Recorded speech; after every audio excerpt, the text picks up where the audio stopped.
that's not gonna last not even a day in this house is some banana bread. This is a kid-friendly banana bread for my toddler that she loves. I'm gonna share the recipe with you guys, so check out the title for the full recipe. And if you can wait until your bananas are overripe, you want that extra sweetness, extra flavor, it's way better. But your girl couldn't wait, so I'm just using 3 ripe bananas, an egg, a quarter cup of date syrup. You could substitute sugar for this. Like I said, this is for my toddler, so we're going easy on the sugar. Teaspoon of vanilla extract, half a teaspoon of salt, a teaspoon of some ground cinnamon, a teaspoon of some nutmeg. I added just a little bit of dark brown sugar, below a quarter cup. If you're strictly using sugar for your recipe, you can use a half a cup. But like I said, you want to wait until your bananas are really ripe. That way you're getting the sweetness from the bananas as well. A quarter cup of plain Greek yogurt. Just trust me, this is going to make your banana bread super moist. As well as a quarter cup of melted unsalted butter. You could substitute oil here if you want.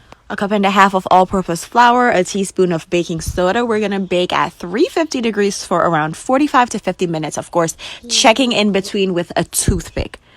And that's it, the best banana bread ever. Follow for more yummy recipes.